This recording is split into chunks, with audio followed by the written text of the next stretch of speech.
Hello guys, today we will discuss about the connective tissue. अभी तक हम लोग टिश्यू के दो टाइप को डिस्क्राइब कर चुके थे, एपिथेलियल टिश्यू और मस्कुलर टिश्यू। आज हम तीसरा टाइप पढ़ रहे हैं टिश्यू का, कनेक्टिव टिश्यू। कनेक्टिव टिश्यू नाम से जैसा इंडिकेट कर रहा है कि ये कनेक्ट करता है, तो बॉडी के डिफरेंट ऑर्गन्स को ये कनेक्ट करता है, तो ये स्पेशलाइज्ड होता है to connect and anchor various body organs. तो ये वेरियस बॉडी ऑर्गन्स को कनेक्ट करता है और उनको बांध कर रखता है, एंकर करता है, जोड़ के रखता है। तो specialised tissue to connect and anchor various body organs. Main function of connective tissue are binding, supporting and packing of the organs.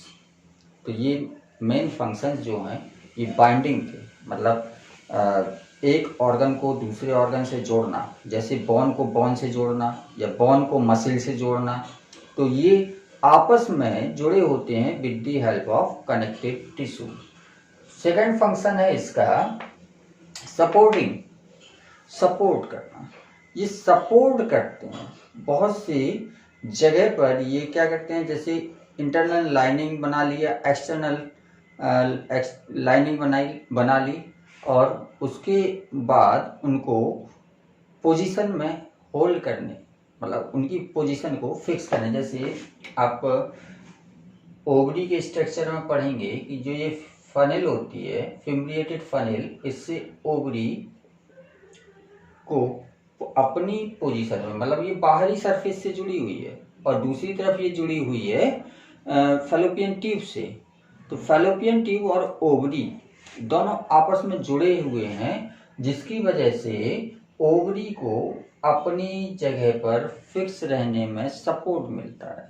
तो ये सपोर्टिंग टिश्यू का भी फॉर्मेशन करते हैं। इसके अलावा पैकिंग ऑफ द ऑर्गन्स, बहुत से ऑर्गन्स के चारों ओर ये कवरिंग बनाकर उनको पैक कर लेती है, प्रोटेक्शन देती है पैक करके।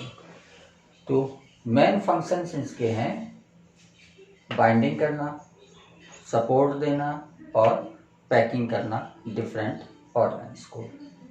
इनमें जो सेल्स होती हैं, अब ये जो भी जितने भी कनेक्टिव टिश्यू होंगे, इनमें एक खासियत होती है कि इनकी सेल्स बहुत दूर दूर प्रेजेंट होती हैं, एक दूसरे से सटी हुई नहीं होती हैं, रैंडमली मैट्रिक्स में ऐसे ही फैली होती हैं।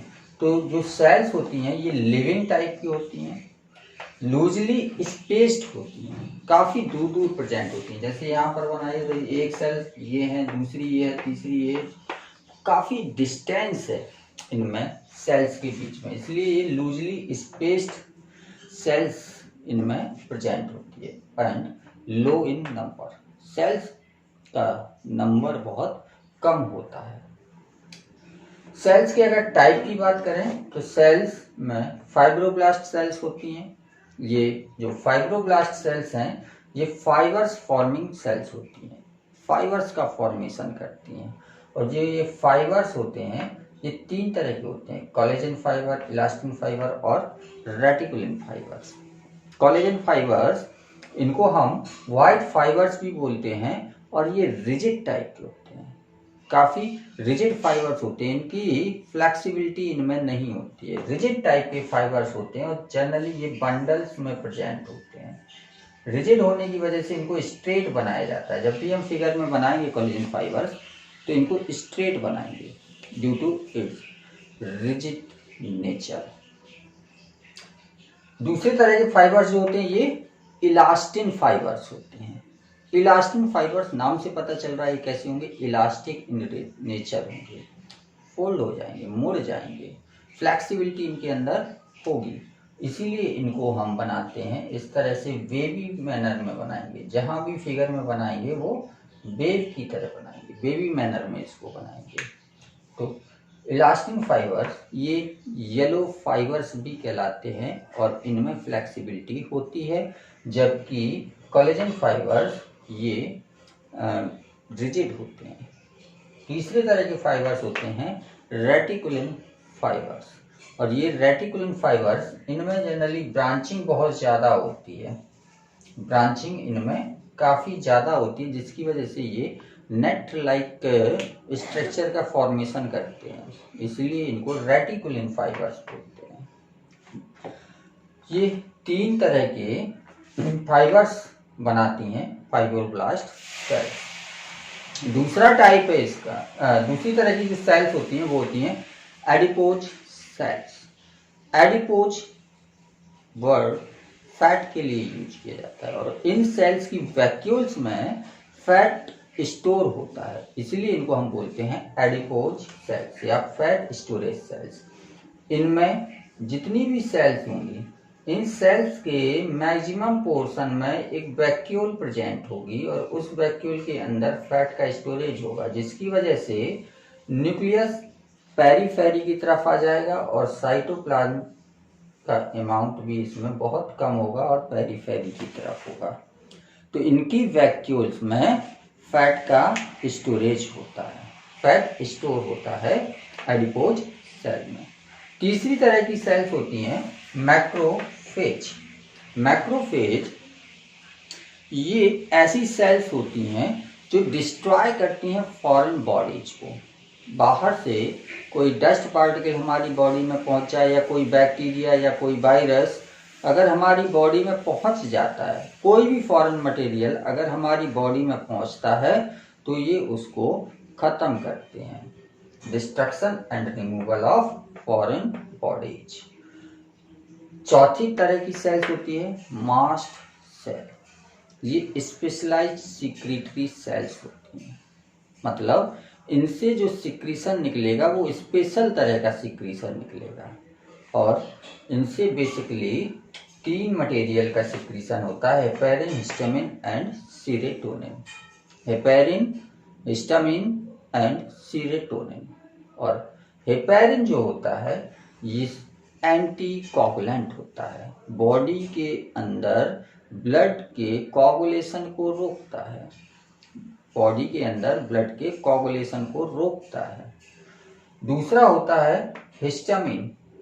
हिस्टामिन ये वैसोडाइलेटर होते हैं, मतलब ब्लड वेसल्स को डायलेट करते हैं, फैलाते हैं, वैसोडाइलेटर होता है हिस्टामिन।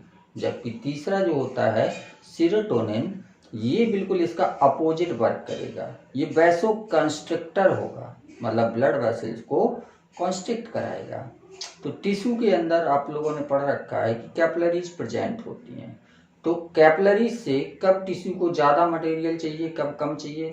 जब ज़्यादा चाहिए होगा तो क्या करेंगे, ब्लड वेसल्स को डायलेट कर देंगे, जिसकी वजह से ज़्यादा मटेरियल टिश्यू में आने लगेगा। और जब इनको कम चाहिए होता है मटेरियल तो ये ब्लड वेसल्स को कॉन्स्ट्रिक्ट कर देते हैं, सिकोड़ देते हैं, तो ब्लड से जो फिल्ट्रेशन हो रहा है टिश्यू फ्लूइड का वो कम हो जाता है। तो ये मास्ट सेल के फंक्शंस हैं। इसके बाद लास्ट टाइप इसमें जो सेल्स होती हैं ये होती हैं इम्यूनोसाइट्स। नाम से पता चल रहा है कि इम्यूनिटी में हेल्प करेंगी। तो इम्यूनिटी में कैसे हेल्प करती हैं, ये ल्यूकोसाइट्स या प्लाज्मा सेल्स के फॉर्म में प्रेजेंट होती हैं। ल्यूकोसाइट्स का आपको फंक्शन पता होगा कि ल्यूकोसाइट्स क्या करती हैं, एंटीबॉडीज का प्रोडक्शन करती हैं, और एंटीबॉडीज क्या करती हैं, हमारी बॉडी की इम्यूनिटी पावर को बढ़ाती हैं। तो इम्यूनोसाइट में लिम्फोसाइट्स या प्लाज्मा सेल्स ये 2 फॉर्म में प्रेजेंट होती हैं और दोनों सेल्स हमारी इम्यूनिटी बढ़ाने में हेल्प करती हैं। तो ये सेल्स के बारे में था। तो बाकी इसका जो ग्राउंड सब्सटेंस होता है इसको हम बोलते हैं मैट्रिक्स। मैट्रिक्स तो ग्राउंड सब्सटेंस क्या है, ये सारे सेल्स या फाइबर्स वगैरह जो पड़े हुए हैं, ये जिस सब्सटेंस के अंदर पड़े हुए हैं वो सब्सटेंस कहलाएगा ग्राउंड सब्सटेंस या मैट्रिक्स। तो सेल्स के अलावा जितना भी मटेरियल प्रेजेंट है इसको हम बोलेंगे मैट्रिक्स या ग्राउंड सब्सटेंस। और जो मैट्रिक्स होता है ये होमोजेनस होता है, मतलब पूरे टिश्यू में एक जैसा फैला होगा, होमोजेनस होगा। जेल लाइक होता है, मतलब कंसिस्टेंसी इसकी जो होती है वो जेल की तरह होती है, एक तरह से ये कह ले कि थिक सब्सटेंस होता है, ये थिक लिक्विड होता है, जेल लाइक होती है consistency. Intercellular substance, cells के बीच में जो सब्सटेंस प्रेजेंट होता है वो मैट्रिक्स है। ये सेल्स हैं, सेल्स के बीच में जो भी सब्सटेंस प्रेजेंट हैं ये क्या है, मैट्रिक्स हैं। ये जनरली नॉन लिविंग टाइप का होता है। इस सेल्स लिविंग थी और ये नॉन लिविंग मटेरियल होता है, matrix. Solid in bone and cartilage, bone और कार्टिलेज में मैट्रिक्स सॉलिड होता है।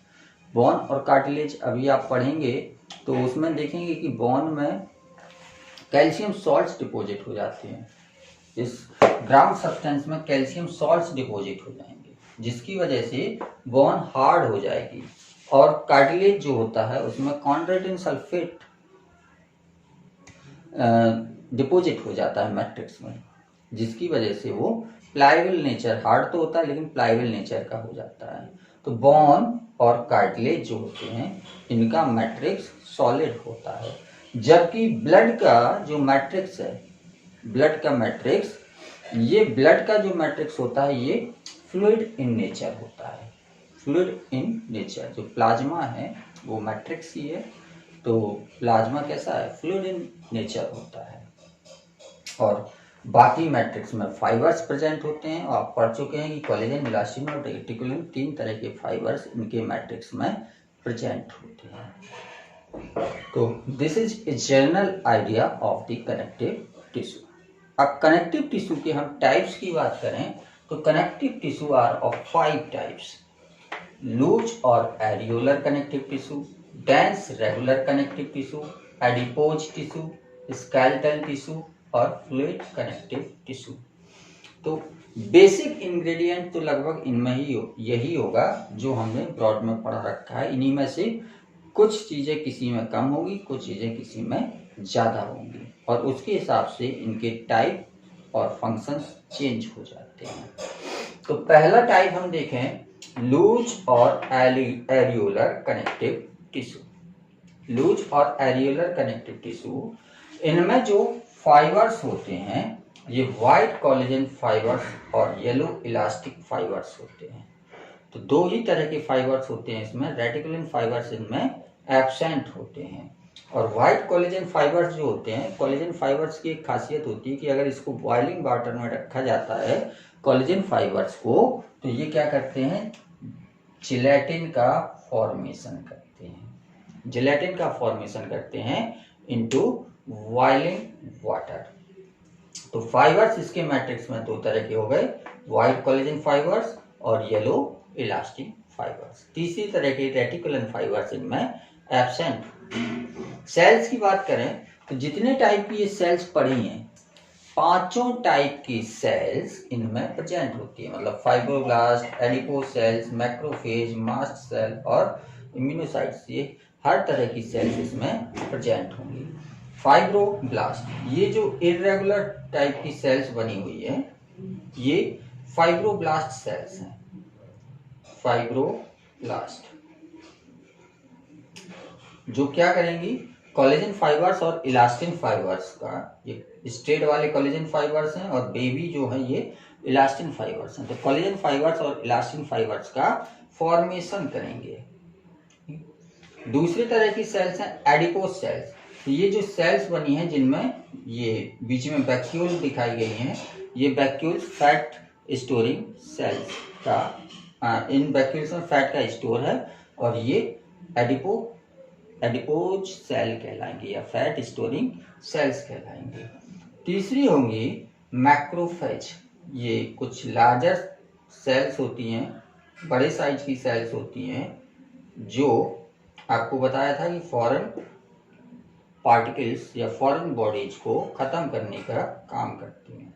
मास्ट सेल्स, ये मास्ट सेल्स हैं, और मास्ट सेल्स का काम क्या होता है, ये हेपेरिन, हिस्टामिन और सीरोटोनिन का सिक्रीशन करती हैं। और उसी में कुछ प्लाज्मा सेल्स या इम्यूनोसाइट्स प्रेजेंट होती हैं। ये प्लाज्मा सेल्स या लिम्फोसाइट्स हैं जो क्या करेंगी, इम्यूनिटी बढ़ाने में हेल्प करेंगी। तो ये पांचों तरह की सेल्स इसमें प्रेजेंट होती हैं। लूज और एरियोलर कनेक्टिव टिश्यू की बात करें तो इनके फंक्शंस की बात करें तो फंक्शन में पहला फंक्शन है supporting and packing of tissue. ये सपोर्टिंग और पैकिंग टिश्यू बनाते हैं। दूसरा, ये रिपेयर करते हैं टिश्यू की आफ्टर इंजरी।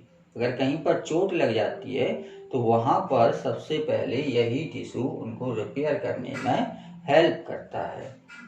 लूज और areolar connective tissue. Combat foreign tissue. Combat foreign bodies.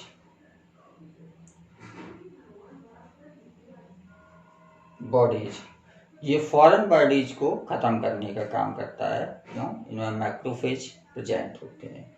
Fix skin to underline muscle.